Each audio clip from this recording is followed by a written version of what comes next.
డబ్బు, అనారోగ్యం, ఉద్యోగం, వ్యాపారం, అప్పులతో బాధపడుతున్నారా? మీకోసమే లాంచ్ యువర్ ఫ్యూచర్ ప్రోగ్రామ్. నమస్తే రమగారు. నమస్తే జయ. రమగారు, ఈ రోజుల్లో పిల్లలు ఎట్లా ఉన్నారంటే బిఫోర్ మ్యారేజ్ అయ్యో ఏదో ఒకటి కొన్ని విషయాలు చెప్పటం చెప్పకపోవటం అట్లా జరుగుతుంది. అది ఫ్యామిలీకి సంబంధించినవి కావచ్చు, వాళ్ళ పర్సనల్ విషయాలు కావచ్చు, వాళ్ళ అప్పులు ఉంటాయి, లోన్లు ఉంటాయి, లేకపోతే ఇంకా ఫ్రెండ్షిప్లు ఉంటాయి, హెల్త్కి సంబంధించినవి ఉంటాయి, నానా రకాలు ఉంటాయి. కొన్ని చెప్పేస్తారు, కొన్ని చెప్పరు. అది అరేంజ్డ్ మ్యారేజ్ అయినా లవ్ మ్యారేజ్ అయినా పెద్దవాళ్ళు కొన్ని మూసేస్తారు. ఏముందులే పెళ్ళైతే వాళ్ళే సర్దుకుంటారని. లవ్ మ్యారేజెస్లో ఏముందులే ఇప్పుడు ఎందుకు చెప్పటం, అయిపోతుంది కదా, నెక్స్ట్ ఇంక ఇది రేస్ కాదనుకుంటాం. వన్స్ పెళ్ళైపోయినాక ఈ ఇష్యూ రిపీట్ అవుతుంది లేదా తెలుస్తుంది అనుకుందాం. దాన్ని ఎలా మేనేజ్ చేయాలో అర్థం కాదు. నాకు తెలీదు, మా పేరెంట్స్ చెప్పారని నేను అనుకున్నాను అంటది ఈ అమ్మాయి, లేదా ఆ అబ్బాయి. అసలు మీ వాళ్ళకి చెప్పకుండా ఎలా పెళ్లి చేశారు అంటారు. ఈ ఇష్యూస్తో మీరు కూడా చూస్తూ ఉంటారు. ఎంతమంది డివోర్స్ దగ్గరికి వెళ్తున్నారు రమ్మగారు. అవును, అది అన్ని రకాల ఇష్యూస్ అనమాట. ఇప్పుడు నేను ఎన్నో చెప్పా, హెల్త్ చెప్పాను, ఫైనాన్షియల్ చెప్పాను, పర్సనల్ ఇష్యూస్ చెప్పా, పేరెంట్స్ మధ్య ఉన్న ఇష్యూస్ చెప్పా. ఇవన్నీ కూడా ఇవి డిస్కస్ చేయాలా లేదా, లేదా ఏదైనా ఇష్యూ వస్తే దాన్ని ఎలా మేనేజ్ చేయాలండి? ఏంటంటే ఇప్పుడు పెళ్ళిళ్ళు ఇదివరకు చిన్న పిల్లలకి పెళ్ళిళ్ళు చేసేవాళ్ళు. ఇదివరకు అంటే ఎప్పుడో మన ముత్తాతల నాడు అనుకో, మన నాన్నలు తాతలు మన నాన్నల నాడు 16 అని 18 అని 20 అని ఈ పిల్లలు అదుపుల్లో ఉండేవాళ్ళు బాగా. నీకు గుర్తుంది కదా, నీ కాలేజీ నీ స్కూల్ టైములో ఉన్న అదుపు ఇవాళ మీ అమ్మాయికి ఉందా? ఉండదు కదా రమ్మగారు. లేదు. ఈ అదుపులో ఉండటంతో వీళ్ళు ఏదేసైనా ఏమిటేమిటో చేసేసేందుకు ఆ రోజున అవకాశం ఉండేది కాదు. ఆ కాలం అలాంటిది. మన నాన్నల అమ్మాల కాలం లిమిటెడ్గా కొన్ని చోట్లకే పిల్లలు, ఆడపిల్లలు కానీ మగపిల్లలు కానీ వెళ్తాం. మేమే ఎక్కువ ఇచ్చేస్తున్నాం అని కూడా అనిపిస్తుంది రమ్మగారు. నాకైతే పిల్లలు తీసుకోవటం కాదు, మనం ఇచ్చేయటమే. తల్లిదండ్రులుగా మనమే కూడా కొంత ఇచ్చేస్తున్నాం. ఈ లోకం ఎట్లా పోతుంది అట్లా వెళ్తున్నాం. ఈ తరాలలో వచ్చిన అంతరాలతోటి ఈ డిఫరెన్సెస్ ఇవి ఏర్పడతాయి. ఇప్పుడు ఏమైంది, పిల్లలు మొదటి రోజు నుంచి ఇల్లు ఎక్కడో స్కూల్ ఎక్కడ. ఇది వరకు మన స్కూల్కి వెళ్ళే దారి నడుచుకుంటూ వెళ్ళే వాళ్ళము. రెండోది ఏంటంటే మనం వెళ్ళే దారి అందరికీ సుపరిచితమైన దారి. కరెక్ట్. ఎవరి పిల్లైనా ఎవరి పిల్లవాడైనా ఎక్కడైనా ఏమైనా చేస్తూ ఎవరితోటైనా మాట్లాడుతుంటే ఊరంతా తీసుకుపోయి వాళ్ళ నాన్నకో అమ్మకో చెప్పి కొట్టించి తిట్టించి లైన్లో పెట్టిపిచ్చేవాడు. వేరే ఎవరైనా కూడా మన లైన్లో పెట్టే రోజులు ఉండేవి. ఏమిటమ్మా నువ్వు ఇక్కడ ఎందుకున్నావు అని కేకలేసి. ఇప్పుడు అసలు సొంత అమ్మా నాన్న కూడా పిల్లల్ని అడిగే స్థితి లేదు. కాలం మారింది. మన స్కూళ్ళు ఎక్కడో, మన ఇల్లు ఎక్కడో, మన ప్రపంచం వేరు, స్కూల్లో ప్రపంచం వేరు, మనకు తెలిసింది వేరు, పిల్లలు స్కూళ్ళల్లో కాలేజీల్లో తెలుసుకునేది వేరు. వీళ్ళు ప్రపంచంలోని సర్వవిధమైన విషయాలని తెలిసేసుకుంటున్నారు నానా రకాలుగాను. అసలు దేని తర్వాత జీవితం, పెళ్లి తర్వాత జీవితం ఏమిటో పెళ్ళైతే కానీ ఇదివరకు తెలిసేది కాదు. ఏదో ఊహ ఉండేది ఎక్కడో ఒక లీలగా. ఇప్పుడు ఊహ కాదు, మొత్తం ప్రాక్టికల్స్తో సహా తెలిసిపోతుంది. అవును. ఎంత తెలిసినా జయ, ఈ మనిషితోటి జీవితం అనేది జీవిస్తే గానీ తెలియదు. నీకు అవేమిటో తెలిసినాయి కానీ ఇది తెలియదు. అంతే కదా రమ్మగారు కదా. ఎంత ముందు పరిచయం ఉన్నా కూడా కలిసి భార్యాభర్తలుగా కలిసి జర్నీ స్టార్ట్ అయ్యాకే ఈ కుర్రవాడు భర్తగా ఎలా ఉంటాడో, ఈ పిల్లది భార్యగా ఎలా ఉండబోతోందో అనేది ఆ రోజున ఆ పేటకి దిగి ఆ గడప దాటితేనే తెలుస్తుంది. అప్పుడే మనకు తెలిసేది. ఈ స్వతంత్రం ఏర్పడుతుంది ఒకళ్ళ మీద ఒకళ్ళకి. అప్పుడు రకరకాలు వస్తాయి. ఇప్పుడు ఈ పెళ్ళిళ్ళు 30కి 32కి 38కి కూడా అవుతూ ఉంటే ముందు ఇంత జీవితంలో వీడు మళ్ళు అవి కట్టుకుని కూర్చోరు కదా ఒకటి. తర్వాత ఎక్కడెక్కడికో వెళ్ళాలి, ఎవరెవరితోటో మాట్లాడాలి, ఏమేమిటో చెయ్యాలి. ఈ కథలన్నీ నడిస్తే కానీ ఈ కథ ఈ కంచికి చేరదు. ఇవన్నీ నడవాలి. ఈ నడిచే క్రమంలో కొన్ని చేదు అనుభవాలు ఉండొచ్చు, కొన్ని చెప్పుకోలేని ఉండొచ్చు, కొన్ని ఇదే మన జీవితం అనిపించి కానీ వెనక్కి వెళ్ళిపోయింది కంచికి చేరని కథలు బోల్డ్ ఉంటాయి. ఇవన్నీ రేపొద్దున వివాహం అయ్యాక పునరావృతం అవుతాయా లేదా రివీల్ అవుతాయా? నువ్వు చెప్పినట్టు ఎక్కడ తేట తెల్లమైపోతాయి. ఇప్పుడు దీన్ని సహజంగా తీసుకోవచ్చు స్పౌజ్ రెండో వాళ్ళు.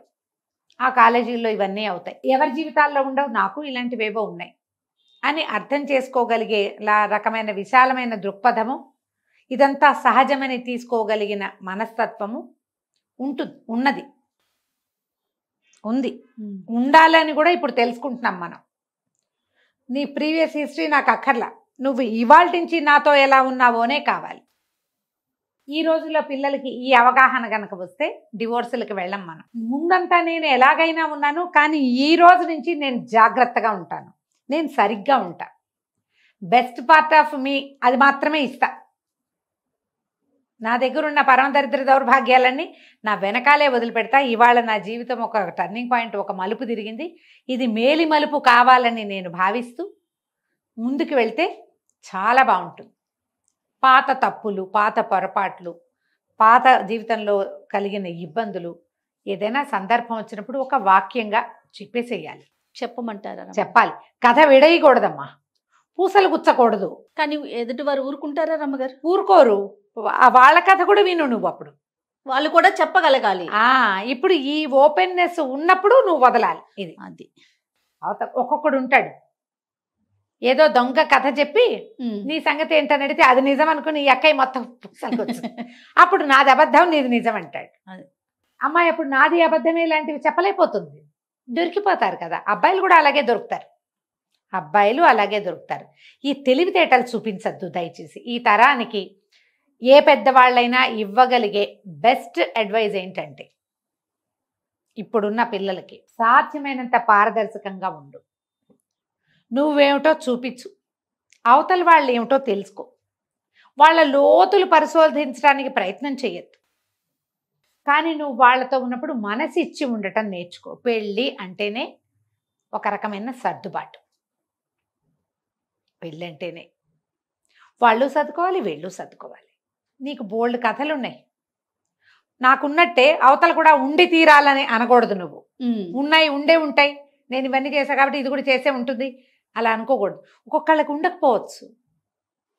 ఒకళ్ళు ఒట్టిగా చదివే లోకంగా, ఇల్లు అమ్మా నాన్ననే లోకంగా, ఏ భగవంతుడో లేకపోతే ఏ భగవద్గీతో, ఏ పర్సనాలిటీ డెవలప్మెంటో వాటిల్లో ఉండుండొచ్చు. వాళ్ళు ఉంటారు కదమ్మా, ఉంటారు కదా, ఉంటారు. ఆనాడు ఉన్నారు, ఇప్పుడు కూడా ఉంటారు. కానీ వీళ్ళకు కూడా ఎక్కడో బ్యాడ్ ఎక్స్పీరియన్స్లు ఉంటే ఉండుండొచ్చు, లేకపోవచ్చు కూడా. నేను చేశా కాబట్టి ఇది కూడా చేసే ఉంటుందని అనకూడదు. నేను చేయలేదు కాబట్టి వీడు కూడా చేసి ఉండకూడదు అని అనుకోవద్దు. రెండు తప్పే. ఈ రోజు నుంచి మనిద్దరం సరిగ్గా ఉందాం. పెళ్లి చేసుకునే వాళ్ళు ప్రీ మ్యారిటల్ కౌన్సిలింగ్ తీసుకోండి, ఇద్దరు తీసుకోండి. ఈ రోజు నుంచి పారదర్శకంగా ఎంత ట్రాన్స్పరెన్సీ మీరు మెయింటైన్ చేయగలిగితే మీ జీవితాలు అంత బాగుంటాయి. ఒకవేళ ఏదైనా తెలిసింది అనుకుందాం, తెలిస్తే ఇప్పుడు మొత్తం దాన్ని చించి పెద్ద పెద్ద స్టార్ట్ చేసి అంత చెయ్యొద్దు. ఎవరు ముక్క వాళ్ళు తీసుకోకండి, తీసుకోవద్దు. కావాలంటే మూడో మనిషినో పెద్ద మనిషినో మీ వాళ్ళు ముందే చెప్పాలి కదా. అంటే ఎప్పుడు చెప్తారు జయ, ఎప్పుడు చెప్తారు?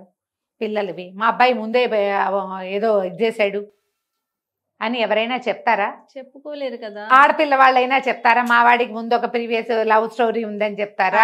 చెప్పలేదు, వీడేదో డ్రగ్స్ ఏవో తీసుకునేవాడు, మేమే రీహాబిలిటేషన్ లో చేర్పించాము అని చెప్తారా?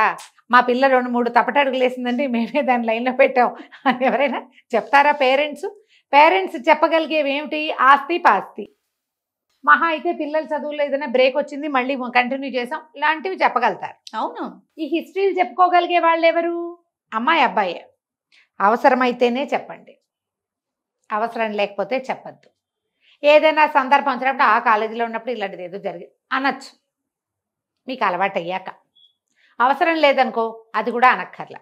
దీంట్లో జయ ఒక మాట చెప్తా, ఎప్పుడు అనుకుంటూ ఉంటాను, ఈ పాత స్నేహితులు ఎవరైనా కనపడంగానే ఎగిరి గంతేసి మళ్ళీ మాట్లాడి చేయబోకండి.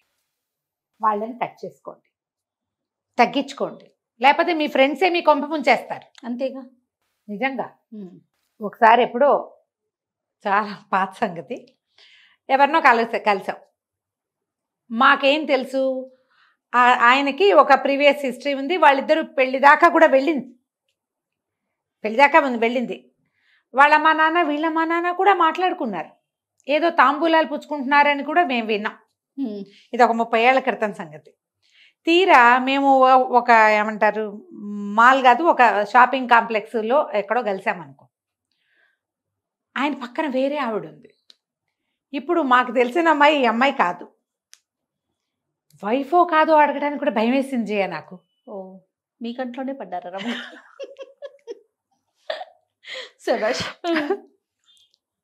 అప్పుడు అప్పుడు జరిగిన వ్యవహారాన్ని దృష్ట్యా వాళ్ళు మామూలు ఎటర్నల్ లవర్స్ మా దృష్టిలో ఆ కాలేజీ రోజుల్లో, ఆ చిన్నప్పటి రోజుల్లో వాళ్ళు చాలా అద్భుతమైన వాళ్ళు.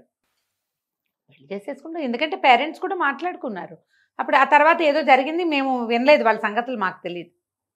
కానీ ఆవిడ మాత్రం ఆయనతోటి లేదు. ఓకే. నేను ఈ రెండో ఆవిడని చూసాక దండం పెట్టుకున్నా. అసలు ఆవిడ మాత్రం నాకు ఎప్పుడు